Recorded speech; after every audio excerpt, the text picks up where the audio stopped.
कहानी शुरू होती है पहाड़ों के बीच, जहां दो बाइकर्स निक और डारिया स्वर्गीय आनंद में मगन हैं। नहीं, योगासन नहीं कर रहे, एक नेचुरल हॉट टब में नहाते नहाते दुनिया भुलाकर कामा सूत्र की प्रैक्टिकल क्लास लेने में बिजी हैं। और ऐसी क्लास हर किसी को अटेंड करना पसंद है, चाहे वो टीचर हो या स्टूडेंट। ठीक उसी तरह थ्री फिंगर नाम का यह बंदा पेड़ों के पीछे से इन्हें ही देख रहा होता है। वैसे हम होते तो हम भी वही करते। ऐसे मौके बार बार नहीं आते और ये मौका ये भाई साहब गंवाना नहीं चाहते, पर इसकी इरादे हमारी तरह इतनी भी साफ नहीं है। काम पूरा हो जाने के बाद जब ये दोनों यहाँ से जाने वाले होते हैं, तभी अचानक निक पर हमला हो जाता है। वही थ्री फिंगर इन पर तीरों की बरसात कर रहा होता है। डारिया यहाँ से भागने की कोशिश करती है, लेकिन थ्री फिंगर के बाकी भाई यानी वन आई और सॉटूथ यहाँ पहुँच जाते हैं। इन्हीं की बिछाई कांटेदार तारों में ये बेचारी फंस जाती है। फिर यहाँ थ्री फिंगर आता है जो अपने कुल्हाड़ी से उसकी सर धड़ से अलग कर देता है। अब एंट्री होती है हमारे हीरो डैनी की। बंदा थोड़ा सिंपल लुक वाला है, लेकिन असली सांप है। वो पहुंचता है हॉट स्प्रिंग नाम के एक पुराने होटल पर, जिसे उसने विरासत में पाया है। हालांकि पहले उसे ना ही अपनी विरासत और ना ही इस होटल के बारे में कुछ भी पता था। उसके साथ आए हैं उसकी गर्लफ्रेंड टॉनी का भाई रॉड, दोस्त विक, चार्ली, ब्रायन और ब्रायन की गर्लफ्रेंड जिलियन। होटल के केयरटेकर है सैली और जैक्सन, जो एकदम अजीब और डरावने लगते हैं। कहना है कि ये दोनों भाई बहन हैं, पर देखकर लगता नहीं है। कहीं भी शुरू हो जाते हैं। शायद गेम ऑफ थ्रोन से कुछ ज्यादा ही प्रभावित है। खैर, ये सब अंदर की बातें हैं, अंदर रहे वही बेहतर है। वो डैनी को देखकर जितना खुश होते हैं, उसके दोस्तों को देखकर उतने ही नाराज। खासकर टॉनी को देखकर सैली की जलने लगती है। वो सुबह से 6 बार अपने आप को तैयार कर चुकी है, सिर्फ डैनी के सामने आने के लिए। खाने का इंतजाम भी सिर्फ डैनी के लिए किया गया होता है, क्योंकि वो उसकी दोस्तों को बिल्कुल भी एक्सपेक्ट नहीं कर रहे थे। लेकिन जैक्सन कहता है कि बहुत जल्द सबका इंतजाम होगा। डैनी कम से कम यहाँ 2 हफ्ते रुकना चाहता है। ये जो होटल उसे विरासत में मिली है, और अपनी फैमिली हिस्ट्री के बारे में सब कुछ जानना चाहता है, क्योंकि इससे पहले उसे इन सब चीजों के बारे में कुछ नहीं पता था। उसी दिन दोपहर एक बुजुर्ग मेहमान अग्नेस होटल की गलियारे में घूम रही होती है। तभी अचानक एक कुल्हाड़ी उसे दीवार पे चिपका देता है, एकदम पोस्टर की तरह।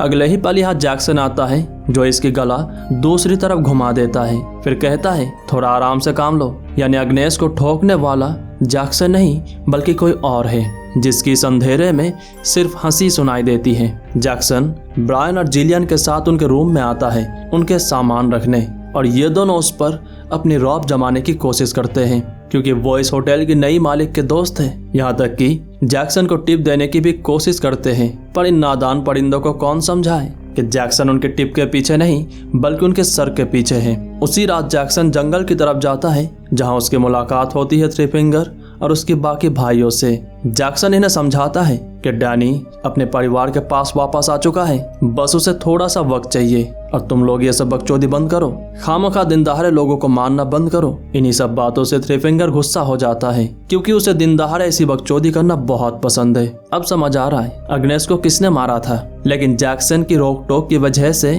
थ्री फिंगर के साथ उसकी लड़ाई होने ही वाली होती है। लेकिन थ्री फिंगर के भाई उसे समझाते हैं कि थोड़ा सब्र कर यार। अगले दिन सुबह जैक्सन अग्नेस की खून साफ कर रहा होता है। टॉनी उसे दूर से देख रही होती है, लेकिन वो कुछ समझ नहीं पाती। फिर डैनी को ढूंढने निकल लेती है। क्या करे बेचारी, अपने बॉयफ्रेंड के बिना रहा नहीं जाता। जबकि इधर ये बेचारा अपनी फैमिली हिस्ट्री जानने की कोशिश कर रहा होता है। होटल में रखी अपने पूर्वजों की फोटोज देख रहा होता है, जिनमें से एक का चेहरा तो उससे पूरी तरीके से मिलता जुलता है। पता नहीं उसका दादा है या परदादा। यही पर फैमिली फोटोज में कुछ लोग ऐसे भी होते हैं जो सबसे अलग दिख रहे होते हैं, इसीलिए विक उनकी मजाक उड़ाता है। लेकिन जैक्सन उसकी इन सब बातों से नाराज हो जाता है, गुस्सा हो जाता है, कहता है ये सब उसके फैमिली के हिस्से हैं, वो आइंदा उनकी मजाक बनाने की कोशिश ना करे तो ही बेहतर है। इसके बाद जैक्सन डैनी को एक अलग कमरे की तरफ ले जाता है, जहाँ कई सारे हथियार हैं। इनमें से डैनी को तीर धनुष बहुत पसंद आता है। जैक्सन कहता है कि ये उसके ग्रैंडफादर को भी बहुत पसंद था।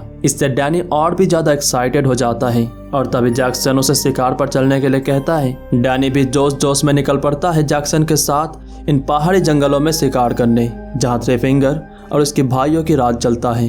दूसरी तरफ ब्रायन और जिलियन ग्रोसरी लेने बाहर गए होते हैं। वहाँ शेरिफ ड्यूसेट उन्हें गांव में हो रही गुमशुदगियों की खबर देता है। कहता है कि अगर आपको ऐसे लोग दिखे तो हमें जरूर बताइए।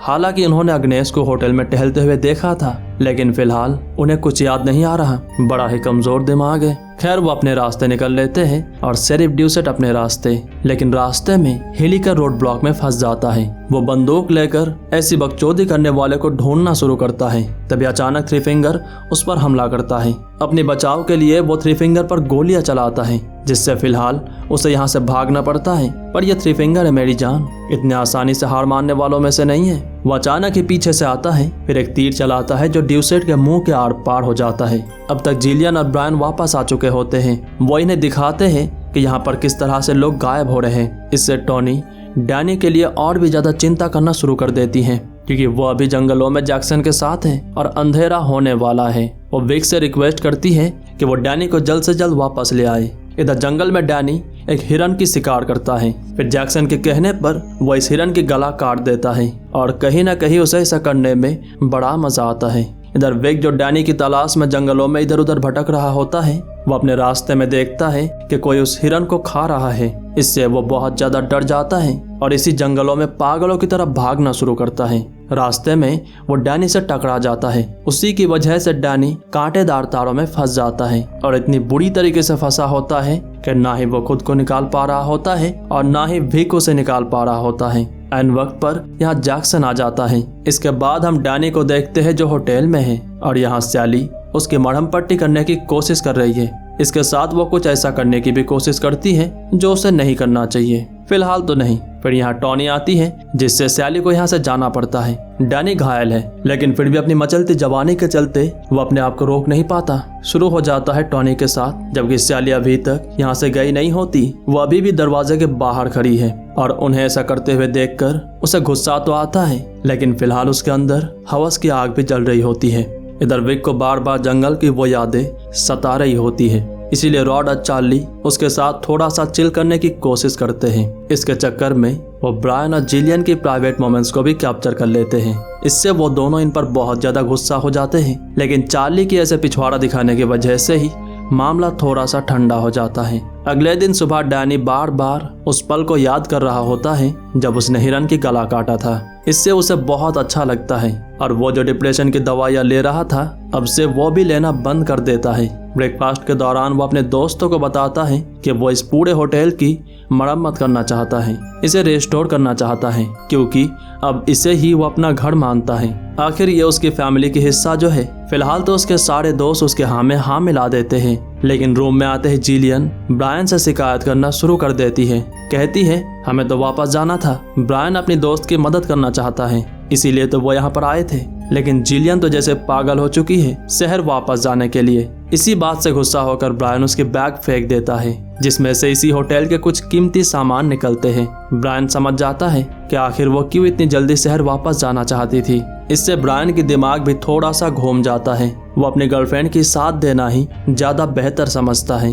दोनों मिलकर प्लान बनाते हैं होटल के छोटे मोटे सामानों को हटाना, बस थोड़े से पैसों के लिए अपने दोस्त को धोखा देना। इसी चक्कर में वो एक खुफिया दरवाजा खोल देते हैं। इन्हें लगता है कि शायद अंदर और भी कीमती सामान होंगे, लेकिन नीचे बस एक अंडरग्राउंड बाथ हाउस है जो थोड़ा सा अजीब है। यहाँ नीचे की तरफ सेक्स करने के लिए अच्छा खासा जगह बना दी गई है, जबकि ऊपर की तरफ से इसे देखने का पूरा इंतजाम किया गया है। ऐसे खूबसूरत और अजीबोगरीब जगह पर जिलियन के सेक्स करने की बहुत इच्छा होती है।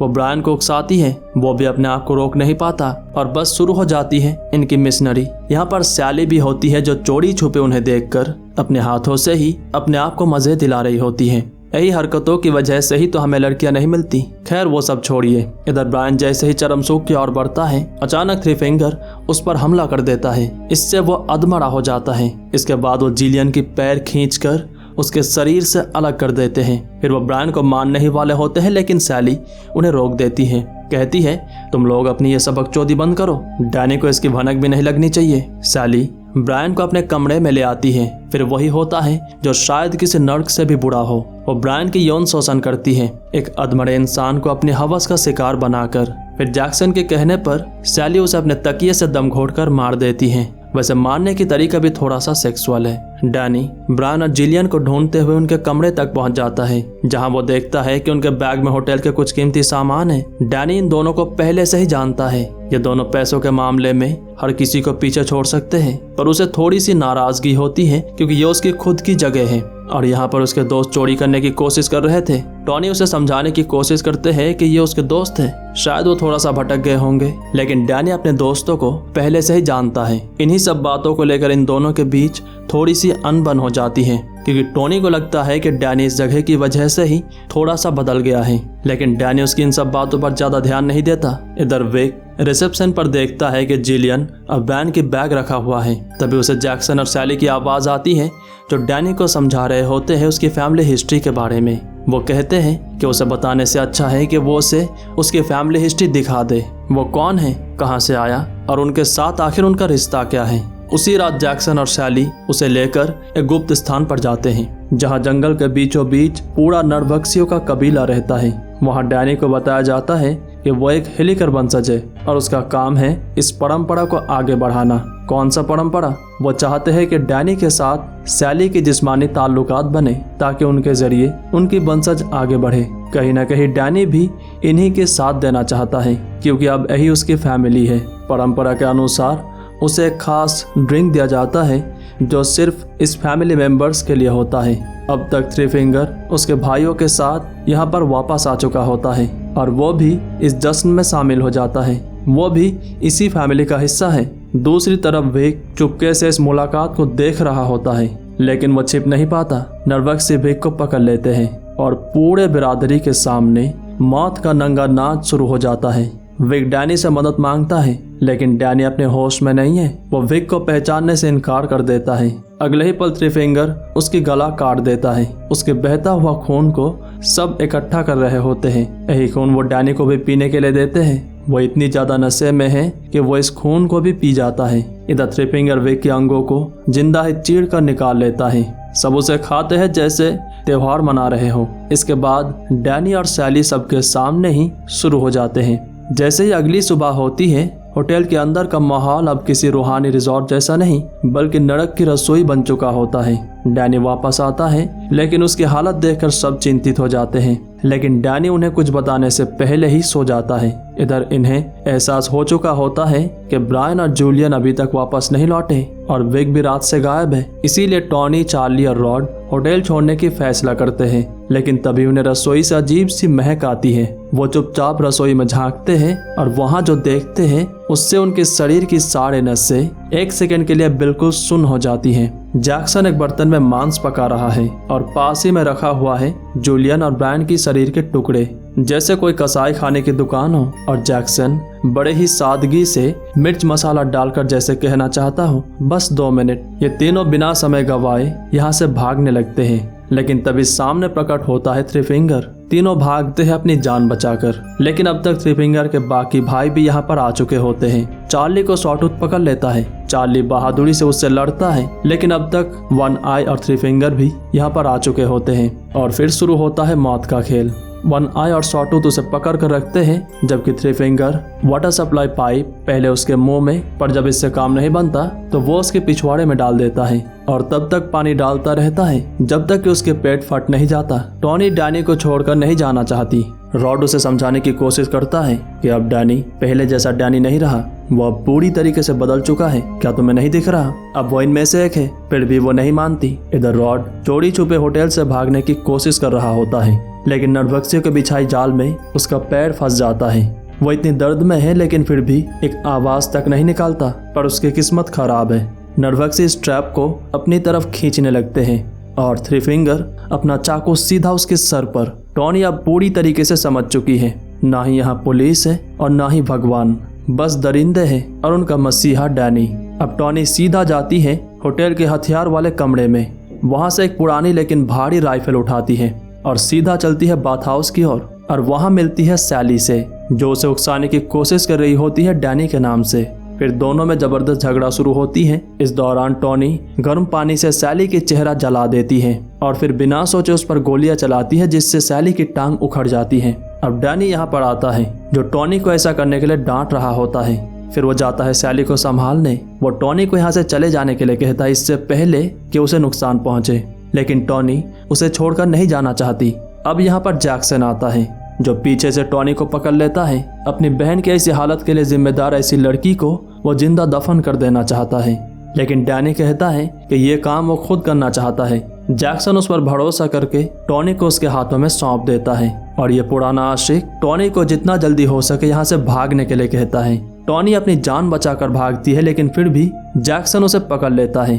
टॉनी बहादुरी से उससे लड़ती है, उसकी चाबी छीनकर उसके चेहरे की ऐसी हालत करती है कि शायद नर्वस से भी उसे पहचानने से इनकार कर दे। लेकिन अब वो डैनी के बंदूक के निशाने पे है। डैनी उसे भागने के लिए कहता है जितना जल्दी हो सके, लेकिन अब बहुत देर हो चुकी है। थ्री फिंगर अपने भाइयों के साथ यहाँ पर आ चुका है। डैनी भी अपने हाथ खड़े कर देता है, कहता है कि अब उसके हाथ में कुछ नहीं है। पीछे से थ्री फिंगर एक हुक सीधा टॉनी के सर पे घुसा देता है। फिर हमें 1 साल बाद उसी होटल को दिखाया जाता है जिसका नाम है हिलिगा स्प्रिंग्स। दिखने में सुंदर, लेकिन अंदर से लाशों के ढेर से भरा हुआ। डैनी अब इसकी नई मालिक है। वो सामने लॉन में खड़ा है, लोगों को वेलकम करता है जैसे राजा हो अपने किले में। फिर वो थ्री फिंगर और उसके भाइयों को बाथ हाउस की तरफ ले जाता है जहाँ सैली, जो अभी भी जिंदा है लेकिन उसकी हालत पहले से बहुत खराब है। डैनी उसके पास आता है और परंपरा के अनुसार दोनों सेक्स करना शुरू करते हैं, जबकि पीछे से तीनों भाई हंसते हुए इन्हें देख रहे होते हैं। उम्मीद करते हैं ये कहानी आपको पसंद आई होगी।